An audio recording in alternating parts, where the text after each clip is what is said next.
This month is about the power of pause. I've heard a lot recently people talking about how busy they are, how exhausted they are, and how fatigued they are. There's sort of words that are coming out a lot, and the premise of the power of pause actually comes back to the concept of ultimate responsibility for yourself and how you feel at a point in time. And there is a neuroscientist called Jill Bolte-Taylor who actually defines responsibility as responsibility, as in the way in which you effectively rewire your limbic reactions to the world around you. And the idea is that there are certain experiences that you will have when you have a limbic response that is almost out of your neurological control, but actually as that flows through you, it lasts no longer than 90 seconds. And so your decision to then hold on to an emotion, good or bad, or a feeling good or bad beyond that and hold that as your reality, is actually a choice. And if you can take pause after a limbic response to something, then you can choose that there isn't the reality, there is just a reality, and you can effectively start to rewire your neurocircuitry. And as you do that, you are not only then empowering yourself by taking ultimate responsibility, but you're also empowering everybody around you by taking responsibility for the energy that you're putting out to everybody else. And so it's sort of on that premise, we started having a conversation with Helen, who in many ways needs no introduction, but has an incredible biography. She's got over 25 years experience in really large scale, juicy change and people development. She's started a career in industrial relations, worked across professional services, most recently Global Director of People and Transformation at Worley and Advisian. Really, like, beyond her professional accolades, is someone who really embodies what it means to take stock, to own what is being rather than doing, and the power of pause and the empowerment that comes out of it. So with that, I'll hand it over to these two for the conversation. Yeah, and for context as well, guys, I'm Dan, I'm Jesse's husband, and when we started doing this, we thought it would be a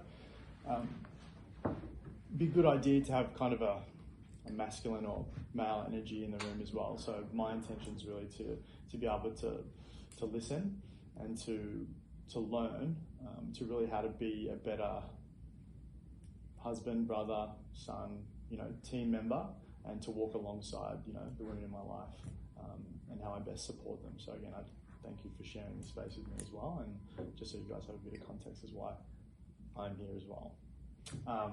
And why we think Helen will be an awesome person to have a conversation with this morning. So obviously the first topic was the power of posture. This topic is the power of pause.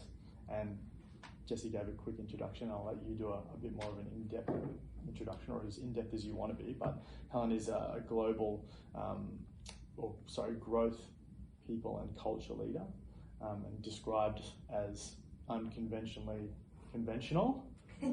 Would you say that's an accurate description? Well, I can ask somebody who's worked with you. Do you think that's an accurate description?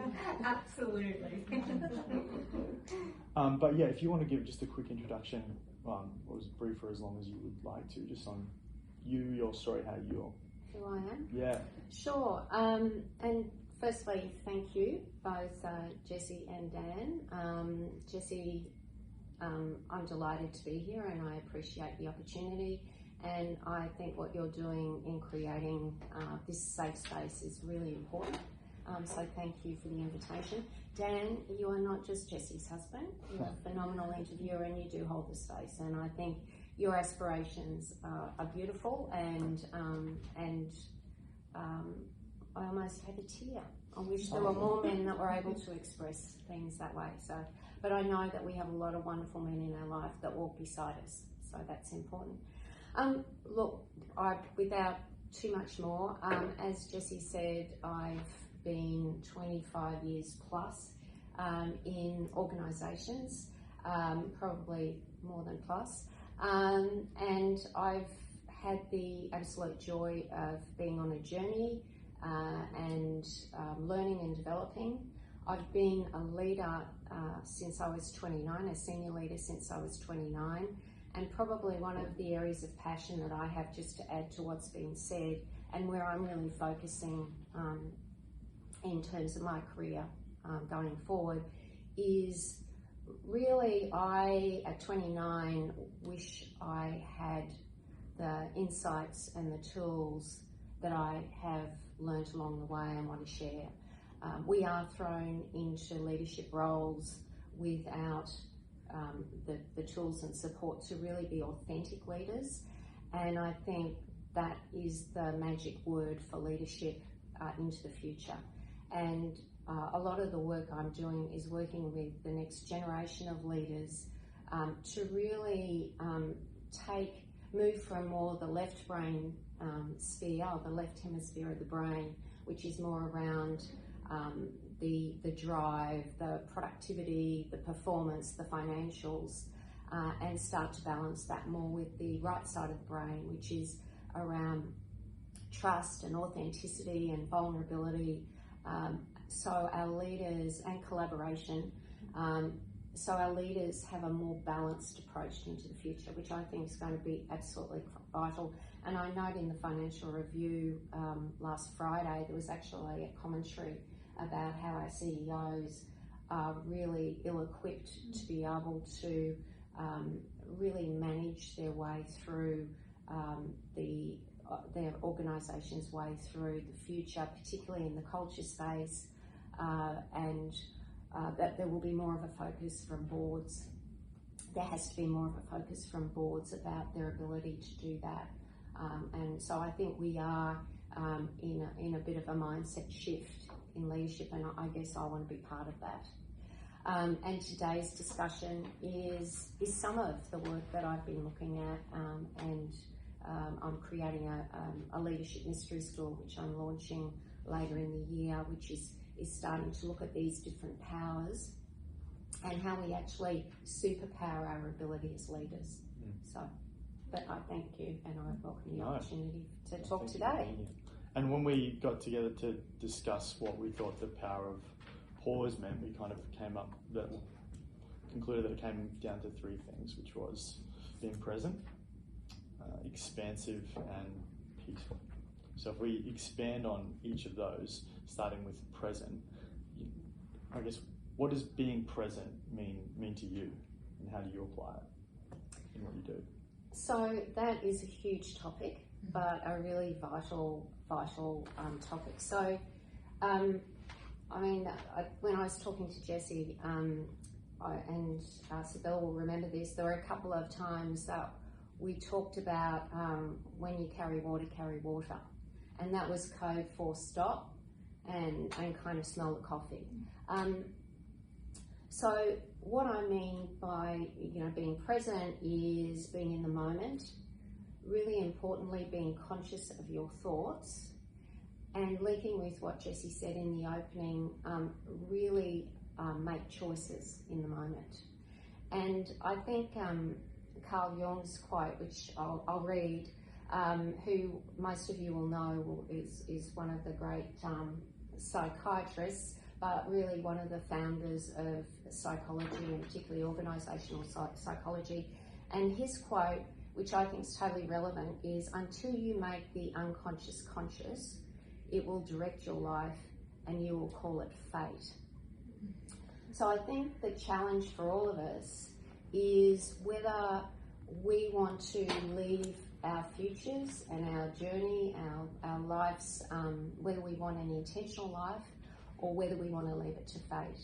And this whole issue of presence and understanding it is critical to that choice that you make. So I might start with a question for those in the room. So if you reflect upon your average day, how much of that day, what amount of time do you think you spend being in the moment and being truly present to the thoughts that are going through your head? And it'll be multiple guess. So a show of hands for those who think it's most of the time, Okay, 0. 50-50. Oh. Only because Yes. what I do is like very one-to-one, so that automatically brings me back right there. So but as soon as I'm not with or engaging with someone one-to-one, not the case. But I'd say more than 50% of my time is actually just with someone one-to-one. But then also it's a safe space. Yeah. No judgment, people. And then the last one is, I've got a third one, which is some of the time. And we've got 3, 4, and then the last one is hardly ever. Yeah, between 4. Yeah. So I think we've recognised that probably life is going on. And the scary part about that is that, you know, the neuroscientists and the researchers would say that we spend most of our time on automatic pilot.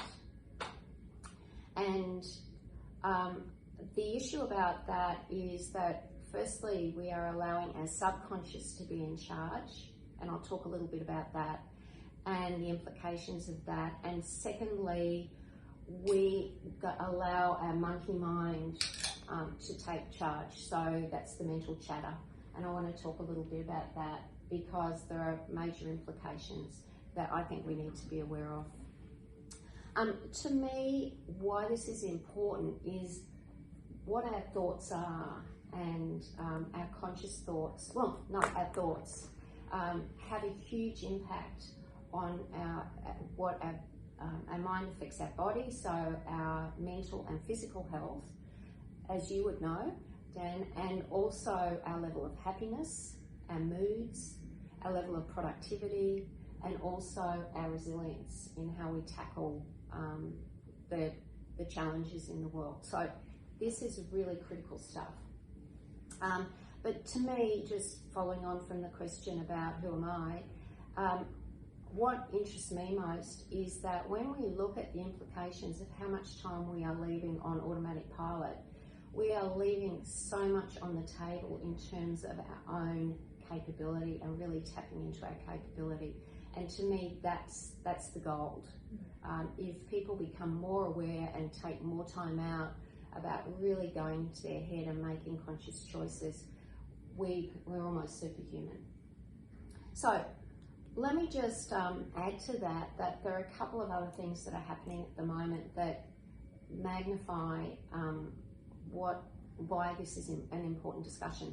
The first one is, and Jessie touched on it, we are frantic. So, you know, being busy is social currency.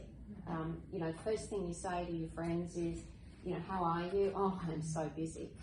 The second thing is that we have become more and more connected through our mobile phones, through our laptops, and the expectation of people that we will always be on.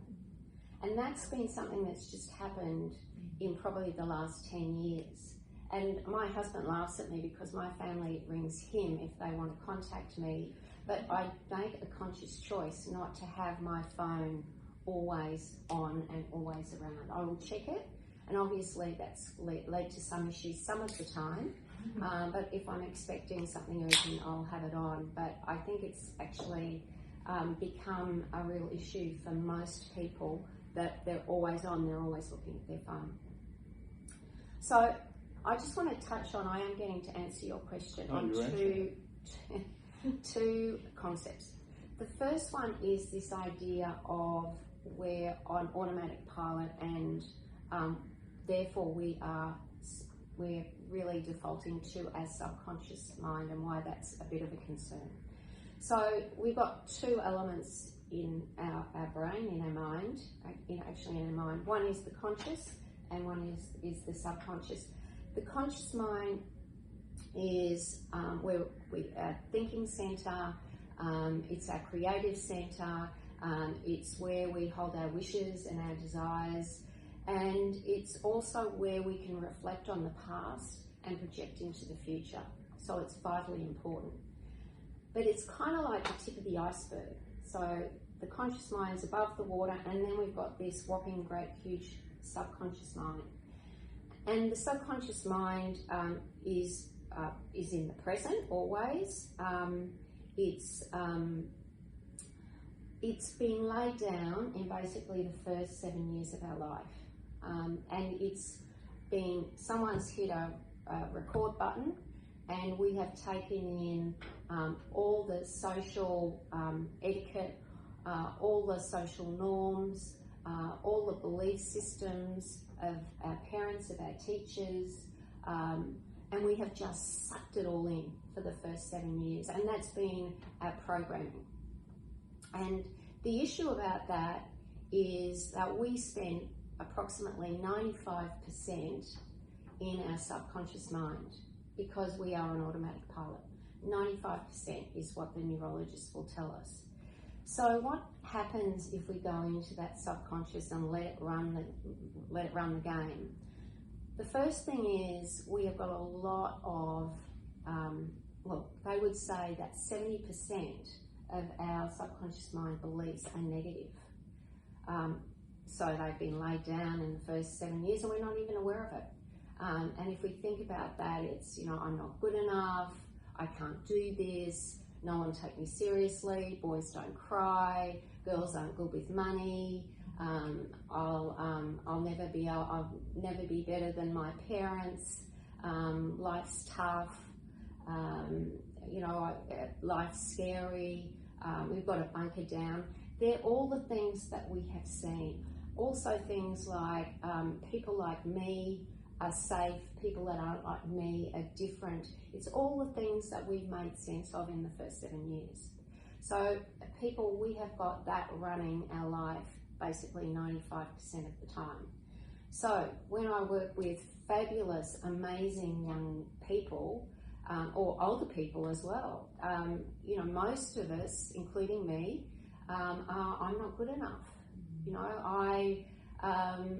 They're very negative, self-sabotaging beliefs that people need to work through. So takeaways, they actually come from somebody else. They haven't been our views. They're not us. They're not who we are. And we don't know this stuff to question them. It's only later in life or where we have crises that we actually start to question this. And as I say, 70% of it are disempowering and self-sabotaging. So it's serious stuff that we do need to be aware of. So that's the first thing. The second thing is the monkey mind or the mental chatter. So what happens is that happens. And I don't know about you, but most of the time, not most of the time, but one of the things I've struggled with in organisations particularly is, and particularly as being a working mother, I am mildly anxious most of the time. I've had a fat old first year out of working in organisations, but there is that level. And when you think about it, it's that the mind chatter or the monkey mind, as the yogis call it, is on the go. It's happening, it's this monologue in your brain, kind of going meh, meh, meh, meh, meh, on your shoulder. It's happening all the time. And we are not aware of it. It's only if we have these discussions that everyone nods and goes, oh yeah, I know that monkey mind. But it's so ever present that we're actually not aware of it. So what happens is that we are constantly thinking about the future or the past. So I've probably asked the question, how many people since I started have been listening to their chatter rather than my chatter? And I think, all of us, should I have got a coffee before we started this session? Oh my God, I should have checked my mobile before we started. Did I turn my phone off? I've got this big meeting today, ... Everyone will have already been gone into that. And that means you're not being present. So the problem with this monkey mind or this ever-ending chatter is it's like, and Professor Rao from Columbia talks about it as the unwelcome friend that you just can't get rid of. And the only way you can manage this friend is by really just playing the observer role and observing that it's happening. However, to do that, you need to go into the present. And one of the big issues is that we mistake this chatter for who we are, and we actually get entangled with that mind chatter. Once again, the mind chatter is pretty nasty. In fact, one of the parables about the second arrow, have you heard of that parable? About one of the great masters asked one of his disciples, when you get hit by the first arrow, did it hurt, or would it hurt? And of course, the disciple says yes. When you fire a second arrow, or when one fires a second arrow and it hits you in the arm, would it hurt more? And the disciple says yes. So the master says, well, why did you fire the second arrow? And most people are looking blank at me, but that's what we do. We have a scenario at work, and I'll get you to reflect back, a scenario at work or in a social gathering where you've said the wrong thing, you've stuffed up, your mental chatter is going hell for leather, going, oh my God, why did I say that? Why did I do that? I'm so embarrassed. It happens once, and then what happens when you go out of the room? You hit the second arrow, and it hurts even more, which is, oh my God, I'm a failure, I'm an embarrassment, I can't believe I did that. And it goes on over and over and over and over again. And our mental chatter just keeps firing those little arrows, and they hurt more and more and more. And I think if we just finished at the second arrow, we would be fine. But often we're actually firing hundreds of arrows. So beware the mental chatter. It is not you, and make choices. And you cannot take on the mental chatter. All you can do is observe it. And the more you observe it, the more it will pass through, and the more you will find that your mind settles. So they're probably the two biggest concepts that I'd like to share with you. Being in the moment is about breathing, is about stopping, is about being aware of what your thoughts are, what's going through your head, challenging it, not taking it on, but observing it, and just really, going into a meditative state for a moment, and closing your eyes, slowing your brain waves, and just really focusing on what is happening right here, right now. I think it's an interesting point, like when you kind of look at it from a biological standpoint, where our nervous system is designed to, be very sensitive to threat. So we're naturally going to, kind of brush off the things that are good and really take on those things that are perceived threats, so that we learn to avoid them as much as possible. That problem being that we're starting to perceive threat in every environment in which we step into. So we're creating this chaotic environment in our mind, and you call it subconscious, conscious. There's a book called Thinking Fast and Slow. I don't know if people have read it, where it basically talks about system 1 and 2 brain, but very, very similar concept. So I think that moves us into that next point on being expansive. So amongst the chaos that inevitably ensues with all the perceived threats that, we may, we don't have any autonomy over. Sometimes they're just there.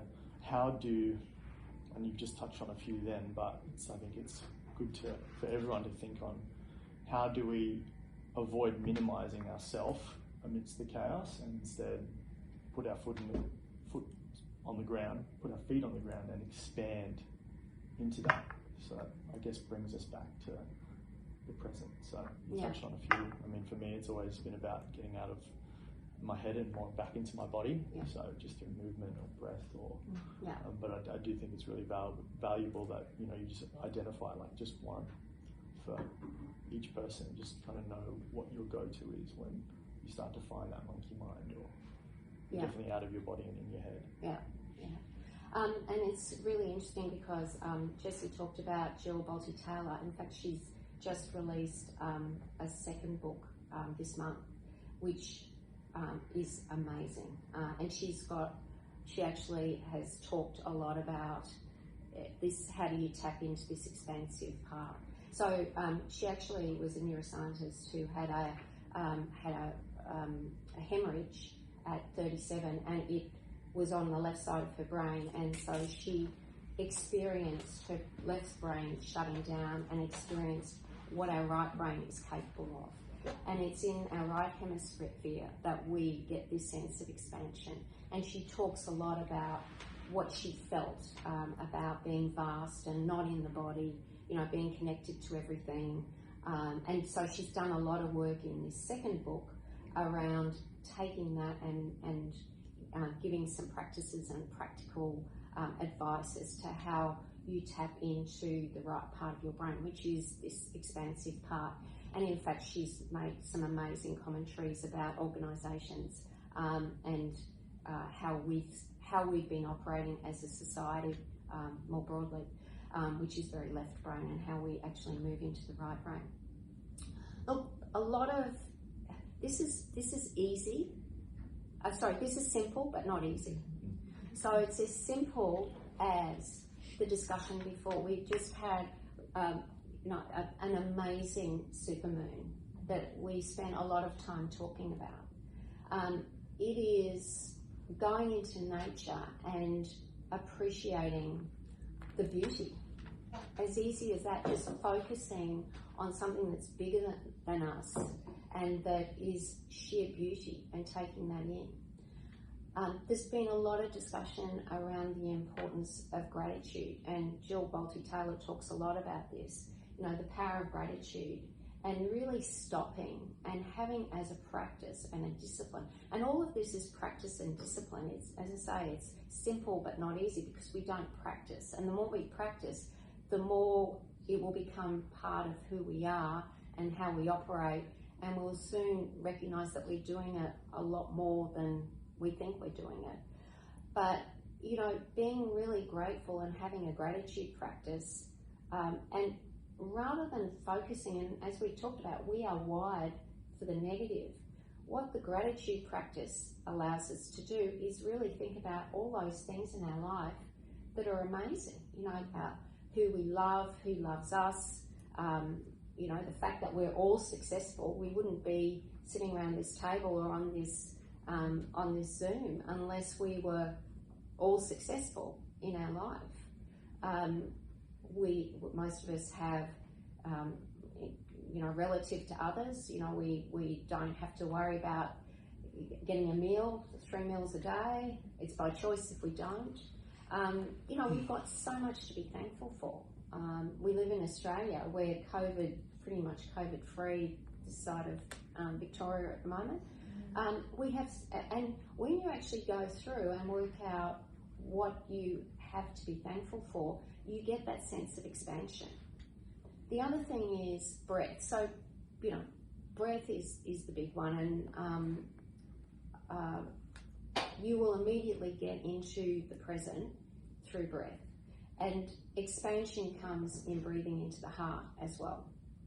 So having a regular practice and even setting your alarm to at least breathe deeply for a minute really helps here, because you will get into the present, but if you focus from your heart into all these things that are going well for you during the day, you will get that sense of expansion.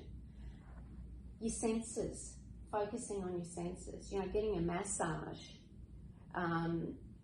smelling, and we laugh about smelling the coffee. It is actually getting in your body and getting, embracing something that is happening that is great in the moment.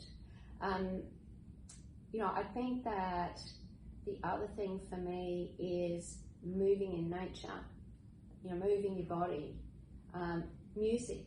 So I went into the ladies' toilets this morning and it was pumping. It was pumping music, and I just find that because I love music, I will have 3 pieces of music that if I'm feeling down, I can put on, and I just feel that heart space just go boom. It lifts you.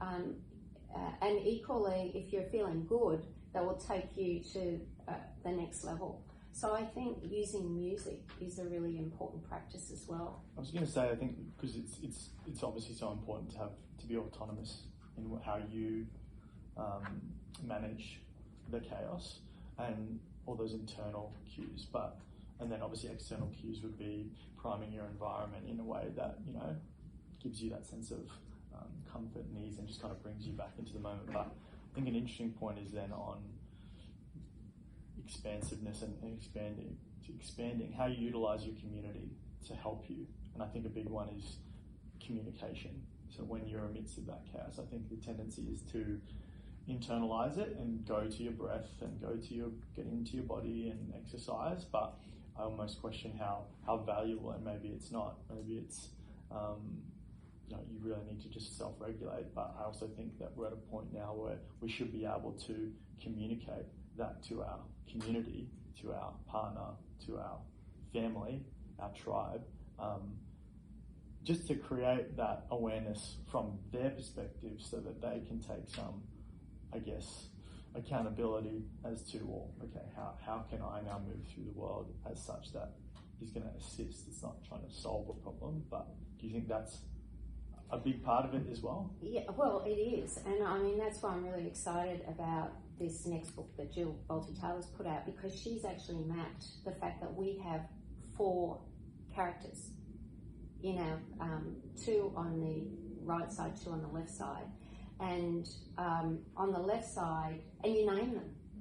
Now, it's not about multiple personalities, but it's about recognizing that you come at things from a different character. And the first 2 on the left side, which is 1 and 2, so it's the thinking of your left side and it's the emotions of your left side.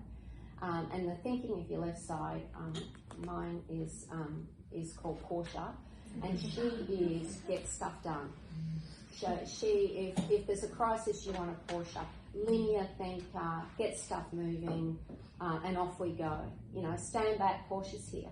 The emotional side is like your inner child.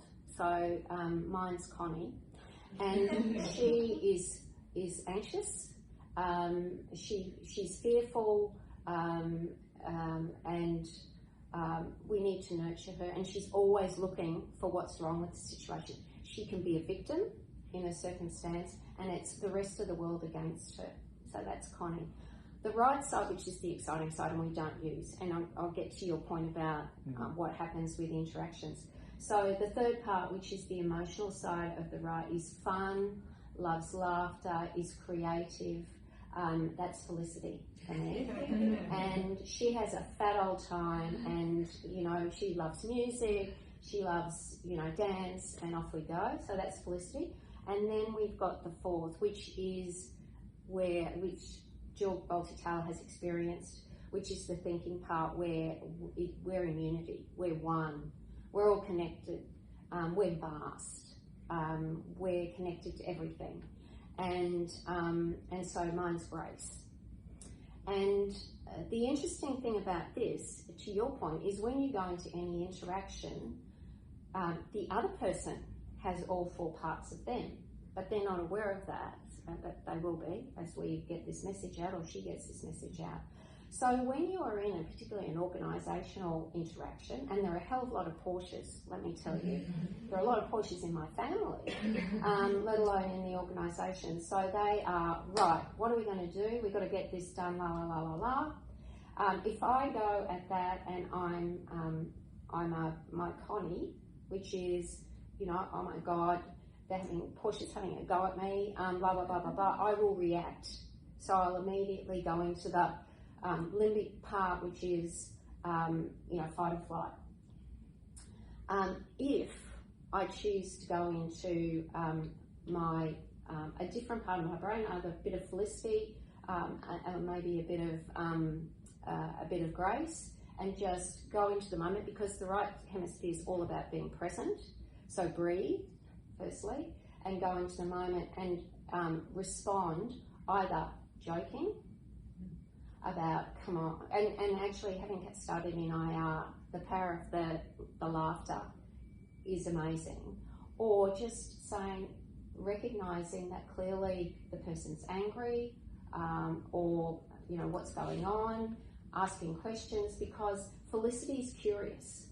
So Felicity will ask questions about, why are you so angry? Why has this happened? Etc. etc. So I think what we need to do. I'm so sorry. No, that's cool. Really enjoying this. Okay, lovely to meet you, Yeah. Heidi. All good.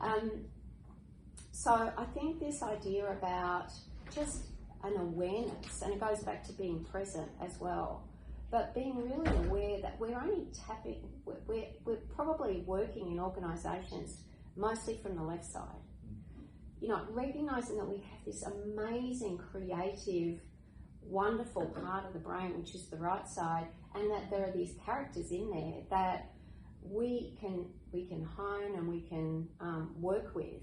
That means we don't need to stay in our Connie state, which is, I don't know about you guys, but I've spent lots of time in Connie state, feeling a victim, feeling done to, feeling trapped, feeling stuck, where we've got this other part, and we've got a way of being able to change the conversation with our Portias, because remember, she's got a Felicity, and she's also got he's got a, whatever the equivalent is. So I think getting those sort of messages out, and clearly recognising that we're all bigger. We all have the ability to be all four. We all have the ability to be bigots. We're hardwired for that. We all have the ability to be angry, to be unfair, to be inappropriate, but we have the ability to also balance that. And we can only do that if we are in the moment and we're present. Yeah. Does that answer your question? Yeah, it does. I think it's this, there's a, and rightly so, there's a lot of, communication around the fact that we need to take back autonomy to be able to navigate chaos, be present, expand into it, and then ultimately get to that peaceful state. But I also think that we also have the responsibility and obligation to empower our community to, it's mutually beneficial in that when you create awareness for that community, they're able to best communicate, move through the world in a style that's complementary to you and where you're at, and vice versa. Yeah. So even just creating that language around, with your intimate partner, with your family, with your work colleagues, just to be able to say where you're at. You don't have to, do it in an authentic way, but start to create that conversation where it's a safe space to go, well, we all experience this. We all have chaos in our life. How do we now just externalize that instead of having to do all this internal work to navigate it, and it's on me, it's on me, it's on me. How do I now communicate that so that we can all navigate it together without it being this kind of, woo-woo taboo, I guess, topic. And don't get me wrong, it is an internal, we do need to go within to start it, because that's the only time you're present. That's your choice. Yeah. Which goes back to the beginning about it is a choice, it is a practice, but just even practicing small amounts, you will start to see it come through. And having a meditation process, morning or night or both, and being conscious of breathing and breathing into the present moment. Just even small, that's why the carry water. Even just driving or setting something that you've got to do for the day and turning it into a meditation. You will still recognize those thoughts, because the thoughts don't turn off, the monkey mind. Those of us that do yoga, the Savasana, which is the dead body position. I do Bikram yoga, and it's Bikram would say that's the hardest posture, because you've got to sit there for 2 minutes and be totally still, and it's super, super hard. And that's why, I say it's simple but not easy, but in starting to practice and making it a practice and a routine, which only you can do, the other concepts I think are useful, as you say, to share with community, so you actually have a vocabulary to speak to. And so, I can see your Portia, or whatever your equivalent is, sounds like multiple personalities, but any Portia coming at it from your Felicity part. Yeah. And then moving to that third state, which I think is the next transition, which everyone's ultimately trying to get to, is how do we return to that peaceful state? And one of the questions which I'll read, which I think was a good one, is how do you bridge the gap between your thinking mind and your compassionate heart? Yes. And to some extent, talking about, we actually have the ability, like grace, my grace is linked to my compassionate heart, my heart. I mean, the more that the work that's being done shows that, the heart is part of our mind. And in fact, Heart Math Institute's done a lot of work around, I think you talked about we're all energy and we're all vibration, but actually our heart vibration is probably even more powerful than our brain vibration, if we could tap into it. But definitely it is about the future. As I said, the future of leadership is about making that connection and getting, I could go into quite a lot about the heart mind coherence, but we really do need to be more aware of vulnerability and understanding who we are, not just what we are, that we're not just what we do, not valuing people just from what they do, but valuing people for who they are, understanding who they are, recognizing through conversation about what is going on for them, where they're struggling, and making sure it's a two-way conversation. But certainly some of those practices will make people more aware of the compassionate side of who they are. And I think that's the real struggle. I mean, as a leader, and I take responsibility. I mean, I'm been in this role for, almost 30 years. I've been a leader. I've been the Portia. And I think there are a lot of leaders that only know how to be Portias or the male equivalent. And I think that the idea for organisations and leadership is to give them the skills and give them the space to recognise that they need to be more than Portia in this new world. Otherwise, they will struggle as leaders. And there's a lot made in organisations about engagement and about retention and about attracting great talent. This is the human condition. What I'm talking about is the human condition. It doesn't switch off when people walk through the door in organisations. So a lot of what I'm talking about is self-mastery.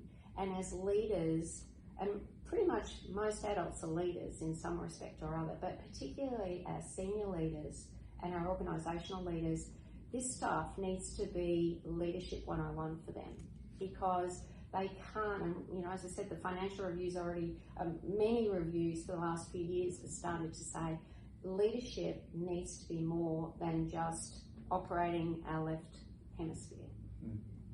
Yeah, and I think just to summarise it, finding that peaceful, coming back to finding that state of peace for you is really important. I think how to summarise, I guess, how you get there is in coming back to the present. It's completely personal. I think having a tool up your sleeve you can use to bring yourself back to the present, and then basically after that it's simple, but that's not easy. No. So, and I think some sort of meditative practice is where you find you get closest to that peace. Yeah, and then only is it through repetition where you're exposed to, you have those touch points with chaos, and you use that tool and you start to sharpen that tool. Does it start to become easier and easier to navigate? And Yeah. and even just from a personal perspective, I'd really encourage everyone to, sit down and have that conversation. If you do have a partner, if you do have someone who's really close to you, because through our own journey, I find it, from a masculine perspective, I find that we're far more reactive and live in a system like brain, and we often have to be pulled out of that. We'll call it the subconscious. We have to be pulled out, sometimes smacked, sometimes woken up, to really start to see things that are going on that we're not consciously aware of. So, I would strongly encourage everyone to have that conversation, in a way that is authentic, at a time that is appropriate. Don't wear it down the throat at a weird, awkward time when they're not just going to be open and receptive to it. But I would strongly encourage going down that path at some point.